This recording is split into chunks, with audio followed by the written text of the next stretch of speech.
현재 대만에서 한국의 GDP를 역전했다는 소식이 복수의 언론을 통해 들려오고 있습니다. 특히 대만 정부에서 공식적으로 한국을 콕 집어 한국을 추월했다는 멘트를 했다고 합니다. 그런데 이런 대만의 GDP 추월 소식에 왜 이들이 한국을 유독 언급하는지 그 속내가 궁금한데요. 물론 대부분의 한국 사람들은 대만 GDP가 한국보다 높든 낮든 별로 신경을 안 씁니다만 대만에서는 총통부터 한국을 이겼다는 취지의 이야기를 전개한 것으로 확인되고 있습니다. 그런데 막상 내부적인 것을 살펴보면 오히려 한국과 전혀 다른 면이 보인다고 하며, 또한 미국은 이러한 대만의 움직임에 대해서 매우 경계하고 있다는 분석도 나오고 있습니다. 현재 대만이 한국을 언급하는 이유와 내부 사정, 미국의 심상치 않은 움직임 등을 살펴보겠습니다. 자유시보 등 대만 언론에 따르면 민진당 주석인 차이잉원 총통은 전날 민진당 중앙상무위원회 회의에서 국제통화기금 IMF의 예측을 인용, 올해 1인당 GDP가 36,000달러에 달할 것이라고 밝혔습니다. 그러면서 차이잉원 총통은 대만의 1인당 국내 총생산 GDP가 19년 만에 한국을 추월할 것으로 보인다고 밝혔습니다. 또한 이 모든 공로는 모든 대만인이 방역에 노력하고 정부가 경제 구조를 개선한 성과 덕분이라고 말했습니다. 앞서 IMF는 지난달 낸 세계 경제 전망 보고서에서 올해 한국과 대만의 1인당 GDP가 각각 34,990달러와 36,050달러가 될 것으로 예측했고, 일본은 39,240달러였습니다. 대만에서는 지난 12월에도 1인당 국민 총소득 GNI가 한국을 앞지를 것으로 예상하는 모습을 보이기도 했습니다. 이처럼 최근 대만은 글로벌 공급망에서 반도체에 대한 수요가 폭발하고 수출이 급증하게 되면서 19년 만에 한국을 이겨낸 국면에 대해서 스스로 자랑스럽게 생각하는 것으로 보입니다. 그런데 이러한 분위기에 대해 일부 대만 방송에서 한국을 과도한 경쟁 상대로 여겼다는 말이 나오는데요. 첫 번째로는 대만에서 한국을 이겨낸 원인으로 방역을 꼽고 있다는 정황이 나오고 있습니다. 특히 차이잉원 총통이 방역을 잘했고 그것이 경제 성장력의 원동력이 되었다고 한 것에 있어서 대만 방송은 수차례 한국의 방역은 대만과 비교해 엉망이라는 점을 알 수 있다고 지적했습니다. 한국은 중국 눈치를 보고 굽신굽신하면서 초반에 중국인들을 한국으로 받아 들인 모습이 보였고, 그 결과 방역에 실패했고 각종 수치에서 대만보다 감염자와 사망자가 훨씬 많았다는 것입니다. 반면 대만은 중국에는 철저해서 발도 못 들이게 방역을 성공했다는 의견을 제기했습니다.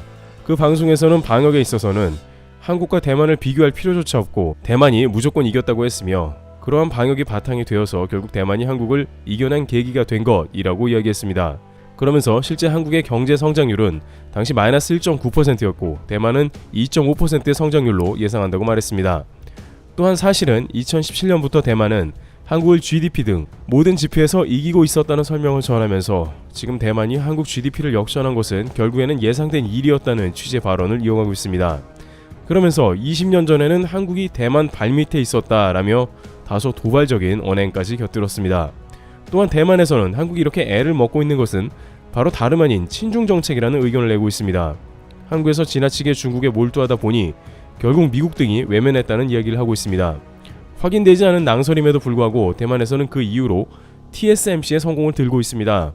친중 정책을 펴는 한국의 회사들은 갈수록 글로벌 점유율이 하락하고 있는 모습을 보이는데, 대만은 2016년부터 중국과 등을 접고 반중 정책을 펴니 미국과 일본, 유럽 등이 와서 반도체를 맡기고 결과적으로 대만이 성공하는 계기가 되었다는 다소 납득하기 어려운 이야기를 하고 있는 것이죠. 그러면서도 대만에서는 다만 한국과 우호적인 분위기를 이어가자는 이야기가 나오고 있는데, 그에 대해서는 최근 러시아 전쟁이 이어지면서 한국에 도움을 받을 일이 있다고 전하고 있습니다. 앞서 경제방송에서는 한국을 비판하고 방역이 대만에 비해 엉망이라는 말을 이어갔습니다만, 최근 대만의 한 군사 방송에서는 한국의 육군을 치켜 세우며 대만에 파견될 병력으로 보고 있습니다. 그들은 한국에는 K2, K9 등 훌륭한 전차와 자주포 등을 엄청나게 생산되어 포진되어 있으며, 대만과는 다르게 징병제 국가로 예비역까지 360만이라 중국과 비슷한 수준이라고 치켜 세웁니다. 그러면서 아무래도 한국은 대만 전쟁 시에 다름 아닌 육군을 지원할 것으로 관측된다는 멘트를 전했습니다. 현재 우크라이나가 도움받는 것은 다름 아닌 유럽의 나토와 주변국들밖에 없다고 이야기하면서 대만의 전쟁이 나면 미국 말고 아시아의 한국과 일본 등이 돕게 될 예정으로 보인다고도 했습니다. 그러나 이러한 대만의 생각은 자가당착인 것이, 일본에서도 대만 파병에 대한 여론을 조사했는데 일본 국민의 90%가 중국이 대만 침공 시에 파병을 반대하고 있는 것으로 드러난 상황입니다. 양 국가는 친대만, 친일이라면서 백신까지 주고받으며 친밀감을 과시하나 전쟁은 전혀 다른 문제라는 것입니다. 이런 일본의 행동에 대해 미국도 황당해하면서 그래도 대만전이 발발하면 일본 남서부 지방에서 미군을 지원할 수 있는 부대를 만들자고 했는데 일본은 이런 미군의 제안도 거절한 상황입니다. 대만은 한편 미군에게는 전자권이 있어서 한국은 어쩔 수 없이 따라오게 된다는 멘트까지도 전하고 있으며 유럽처럼 동아시아의 다양한 국가가 자신을 도울 거라 생각하지만 현실은 이렇게 거리가 멀 수 있다는 것이죠. 또한 앞서 이러한 모든 내용에 대해서 국내에서는 물론 미국에서까지도 반발하는 내용이 나오고 있습니다.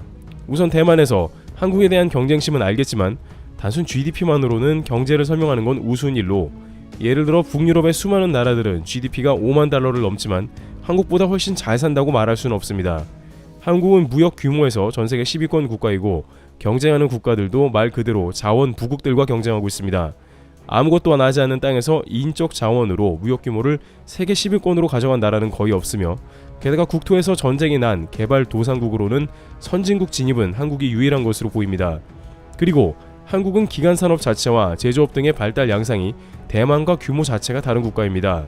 자동차, 조선, 화학, 철강 등 산업 전 분야에서 한국과 대만은 비교 자체가 어려운 규모를 선보이고 있으며 대만이 한국에 도움받기 원하는 군사무기 수출도 전세계 10위권에 진입한 상황이기도 합니다. 군사 분야의 발달은 자주국방과 전쟁 억지력을 강화하며 전세계 5위권을 노리고 있습니다. 또한 방역이 엉망이라는데 미국에서는 최초로 한국을 코로나 풍토병 전환국으로 예상하면서 전세계에서 가장 효율적으로 방역을 해온 국가로 인정해주는 케이스로 한국을 꼽고 있습니다. 물론 대만의 반도체 선전은 한국에서도 인정하고 한국도 삼성 등이 어닝 서프라이즈를 기록 중이라 이번 팬데믹에서 가장 득을 본 나라 중 하나이기 때문에 그러한 자부심은 이해하긴 합니다만 한국에 대한 지나친 경쟁심 혹은 열등감으로 인해 과도한 해석은 금물이라는 것입니다.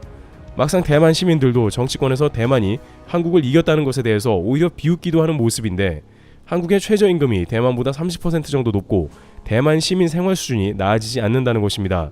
월급도 낮고 생활 수준도 낮은데 반도체로 반짝 효과를 거둔 것을 정치적 선전으로 한다는 것입니다.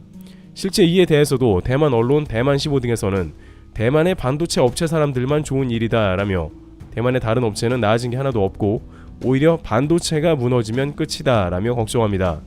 한편 이러한 대만 반도체 매출에 대해서 정작 대만이 얘기하는 것이 정반대로 밝혀지고 있으며 미국에서조차 대만의 움직임을 주시하고 대만을 경계하는 요주의 상대로 본다는 말이 나오는데요. 왜냐하면 대만이 자랑하는 GDP 성장 중 반도체 매출에서 중국이 차지하는 비율이 매우 크다는 것인데 대만의 반도체 수출 비중에서 무려 49%를 중국이 차지하면서 역대 최고치를 기록했다는 것입니다. 대만에서는 한국이 친중 정책을 폈고 그로 인해서 반도체 점유율이 하락했다는 등의 말을 했습니다만 막상 대만이 GDP가 급성장하며 한국을 제치게 된 배경에는 중국향 수출이 늘어나게 된 것입니다. 그런데 여기서 미국은 이를 문제 삼고 있으며 대만을 경계하는 국면이 나오고 있는데요. 왜냐하면 미국이 중국 반도체 굴기를 저지하기 위해 중국 관련한 반도체 사업을 제재하는 가운데 한국은 반대로 중국향 수출이 5% 이상 줄어들었고 대만은 5% 이상 늘어난 모습이 보인 것입니다. 즉 대만의 해석과는 달리 오히려 한국은 중국 관련 물량을 철저히 통제한 것으로 보이는 것이고 반대로 미국 제재로 인해서 반사이익을 누린 것은 대만과 일본으로 통계 결과가 제시된 것입니다. 이에 대해 미국에서는 중국이 대만에서 지속적으로 반도체 수입량을 늘리고 있다고 얘기하면서 대만은 안보를 미국에 맡기고 경제는 중국에 의지하는 모양새를 보인다고 지적한 것입니다. 실제 미 상무부는 지난해 삼성과 TSMC 등의 고객 정보를 요구한 것으로 알려져 있는데 이때 미국 일부 고위급 의원은 대만에서 중국에 나가는 반도체 정보가 필요하다고 언급했으며 미국 제재에도 불구하고 대만이 중국에 대량으로 물량을 빼고 있는 게 아닌가 하는 의혹을 제기했습니다.